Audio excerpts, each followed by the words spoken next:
왜 하나님은 이스라엘 백성들을 구원해 내셨어요? 그 이유가 무엇입니까? 그것은 다른 데 있지 않아요.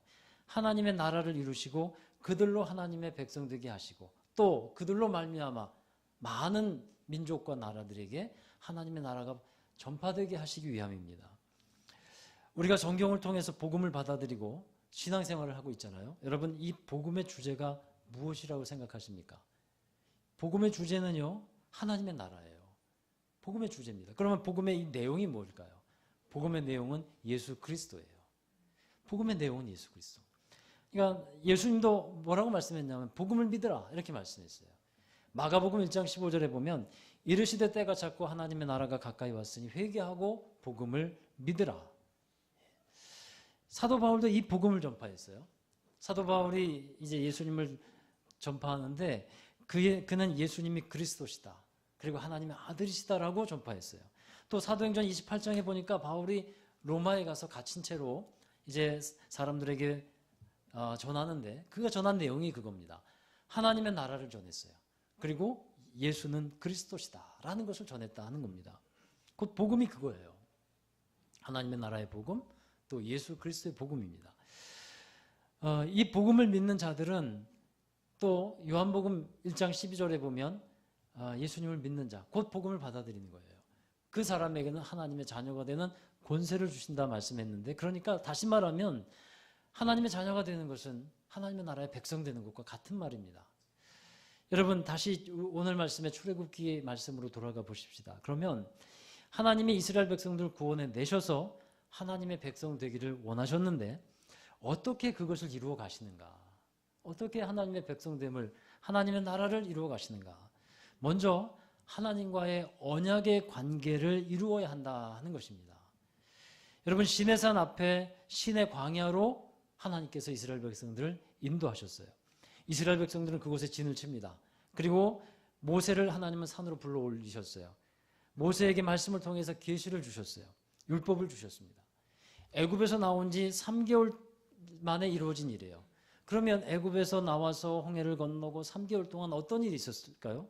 그 이제 이 출애굽기 앞에 부분에 보면 나오는데, 홍해를 건너자 물이 없어서 3일 동안 정말 한 모금도 물을 마시지 못해서 고생하다가 도착한 곳, 그게 마라라고 하는 셈이잖아요. 그 마라의 쓴물을 경험합니다. 그리고 또 그 지나서 하나님을 원망하다가 그 좀 지나니까 엘림이라고 하는 오아시스를 경험해요. 하나님의 은혜가 그렇게 멀리 있는 곳이 아니었는데 좀 지나면 이 모든 것들, 쓴물이 나는 것들 다 지나갈 것이었는데 거기서 원망하고 불평하고 쏟아냈던 이스라엘 백성들을 보게 하십니다. 그리고 나서 만나를 통해서 먹을 것을 주시는 거예요. 매일 아침마다 하나님께서 양식을 채워주십니다. 그런데도 또 이스라엘 백성들, 이것만 먹고 어떻게 사냐고 불평하죠. 그래서 고기도 먹어야겠다. 그러니까 하나님께서 뭘 주십니까? 메추라기를 불러다가 또 고기를 먹여주셔요. 좀 더 지나고 나니까요, 르비딤이라는 곳에 이르렀는데 그곳에 또 마실 물이 없네요. 마실 물이 없었던 곳이 한 번이 아니었어요. 두 번째 경험이에요. 근데 그때 원망하고 불평하는데 하나님께서 반석에서 물을 내게 하시잖아요. 그리고 나서 또 출애굽기 17장에 보면 아말렉이라고 하는 이 사람들이 이 이스라엘 백성들을 공격해 옵니다. 모세는 산 위에 올라가서 기도하게 되고 여호수아와 군대들은 그 아말렉과 싸우게 되고요. 이 하나님의 도우심으로 승리했다는 것을 여실하게 보여주고 있습니다. 자, 그리고 나서 이제 하나님은 이스라엘 백성들을 시내산으로 인도하시는 거예요. 여러분, 그동안의 모든 일들을 생각해 보십시오. 이것은요, 하나님의 훈련이었어요. 하나님의 훈련이었어요. 굉장히 어렵고 힘든 고난의 연속이었지만 이 모든 것을 통해서 하나님이 원하시는 것이 뭐였냐면 이 출애굽기 19장까지 인도하시는 거예요. 일단.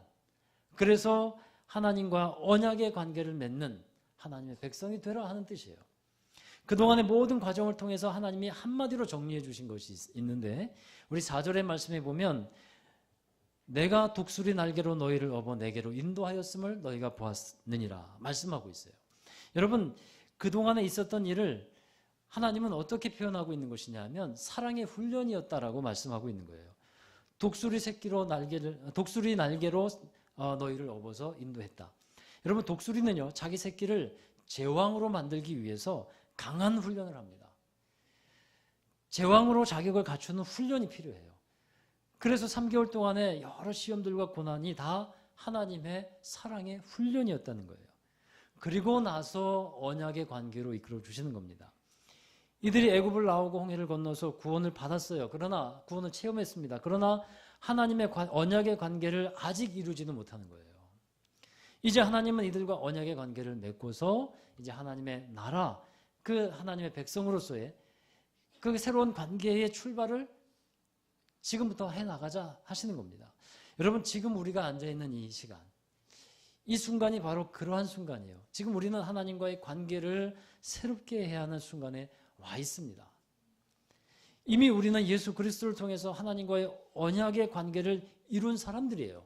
그렇게 믿고 있습니다. 그러면 지금 이 시간은 어떤 시간이 될까요? 다시 언약을 갱신하는 시간이 되어야 돼요. 잘못된 관계가 있었다면 그 관계를 바로잡는 시간이 되어야 됩니다. 여러분, 성경을 보시면요, 하나님 일하시고 역사하시는 방법이 있는데 어떻게 일하시냐면 하나님은 언약을 통해서 일하셔요. 하나님의 역사를 보면 아브라함에게, 다윗에게, 또 믿음의 사람들에게 하나님은 약속을 통해서, 언약을 통해서 일하시는 것을 보게 됩니다. 하나님은 약속하시는 분이에요. 근데 그 약속이 어떻게 됩니까? 하나님이 이행하시는 분이에요. 사람은 약속을 해도 지키지 않는 경우가 많죠. 그러나 하나님은 약속한 것을 이행하시는 분입니다. 문제는 우리에게 있어요. 이 언약이라는 것은 일방적인 것이 아니거든요. 상호 관계적인 거예요. 그래서 우리에게 있는데 이제 우리도 하나님의 언약을 받은 자로서 약속을 준행하는 자가 되어야 할 줄로 믿습니다. 언약의 관계를 새롭게 하는 시간이에요. 여러분, 우리가 새해가 되면서 간구할 것이 많이 있을 겁니다. 여러 가지 소원들도 있고 하나님께서 이렇게 이루어 주셨으면 하는 그런 소원들도 있고요. 여러분이 기도의 제목도 여러분이 기도 쓰는 난에 적으셨으리라 생각이 들어요. 그런데 무엇보다도 가장 중요한 것이 뭐냐 하면 하나님과의 관계를 새롭게 하는 거예요. 간당간당했던 하나님과의 관계가 여러분 더 든든해지는 그런 새해가 되기를 바랍니다. 정말 견실해져서 그 가운데 하나님이 이끄시는 삶을 살아가는 거예요. 하나님이 채우시는 은혜의 삶을 그 관계를 통해서 경험해 가야 하는 것입니다. 그리고 오늘 말씀을 통해서 두 번째는 이 언약의 조건이 있어요.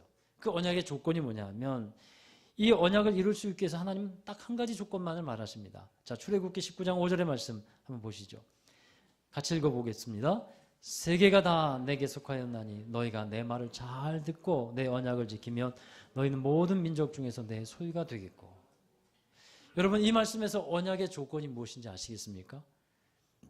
하나님을 신뢰하고 순종하는 거예요. 그게 언약의 백성의 조건입니다. 그동안 여러 훈련을 통해서, 어려움을 통해서 하나님이 알게 하신 것이 무엇이겠습니까?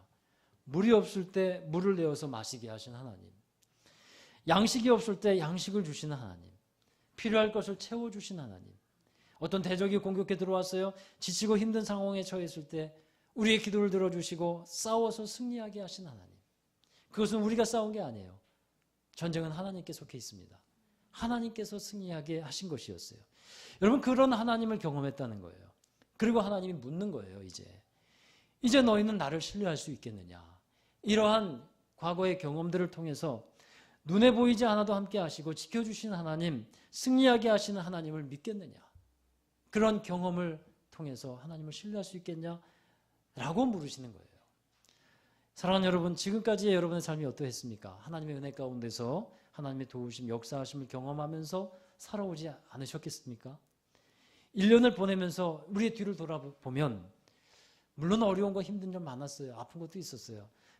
광야 같은 생활이 있었어요. 그러나 그 속에서 하나님의 인도하심과 채우심이 있지 않으셨습니까? 할렐루야. 여러분, 그 은혜가 아직도 부족하신가요? 이제 하나님은 우리에게 말씀하는 겁니다. 이제 나와 언약의 관계를 확실히 하자. 확실히 하자. 그리고 나를 신뢰하고 나의 말을 청종하고 따라오자. 하나님께서 말씀을 통해서 우리에게 전해주시는 겁니다.